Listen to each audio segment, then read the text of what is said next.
वजीर आजम शहबाज शरीफ ने आलमी बैंक के 10 साला कंट्री पार्टनरशिप फ्रेमवर्क के तहत पाकिस्तान को 20 अरब डॉलर फ्राहम करने के ऐलान का खैर मुकदम किया है। समाजी राब्ते की वेबसाइट एक्स पर जारी बयान में वजीर आजम ने कहा है कि आलमी बैंक की जानिब से पाकिस्तान के लिए पहले 10 साला CPF के तहत 20 अरब डॉलर का वादा इंतहाई खुशाइंद है। उन्होंने मजीद ये कहा है कि ये मनसूबा कौमी तरजीहात की अक्कासी करता है और बच्चों की ग़िज़ाई मेयार, तलीम, साफ तवानाई, माहौलियाती तहफ़्फ़ुज़, जामिया तरक्की और निजी सरमायाकारी जैसे 6 अहम शोबों पर तवज्जो मरकूज करेगा। वजीर आजम ने army chief general Asim Munir और अपनी टीम के इन अनथक कोशिशों को सराहा, जिन्होंने इस शराकत दारी की बुनियाद मजबूत बनाने के लिए दिन रात काम किया। उनका कहना था कि यह मनसूबा आलमी बैंक के पाकिस्तान के इक्तसादी सलाहियत पर एतमाद को जाहिर करता है और इससे मुल्क में पायदार तरक्की की मौक़े पैदा होंगे। ज़राए के मुताबिक आलमी बैंक इस मनसूबे के लिए फंड्स का बड़ा हिस्सा इंटरनेशनल डेवलपमेंट एसोसिएशन के जरिए फराहम करेगा, जबकि बकिया रकम international bank reconstruction and development से दी जाएगी, जबकि इजाफी फंडिंग इंटरनेशनल फाइनेंस कॉर्पोरेशन के जरिए मुहैया की जाएगी। ये मनसूबा मुतअद्दिद कलीदी अहदाफ पर मुश्तमिल है, जिसमें टैक्स रेवेन्यू को GDP के 15% तक बढ़ाना, काबिल तजदीद तवानाई की सलाहियत में 10 गीगावाट इजाफा, 12 मिलियन बच्चों को मेयारी तालीम की फराहमी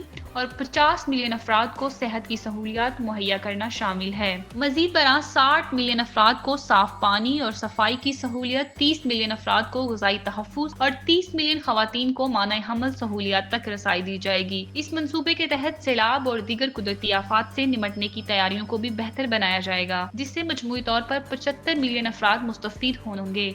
ज़राए के मुताबिक कंट्री पार्टनरशिप फ्रेमवर्क की मंजूरी के लिए आलमी बैंक के 24 में से 19 डायरेक्टर्स ने पाकिस्तान के हक में वोट दिया। ये मंसूबा पाकिस्तान की मईशत को मुस्तहकम करने और अवामी फलाह व बहबूद को बढ़ाने के लिए एक अहम संग मील साबित होगा।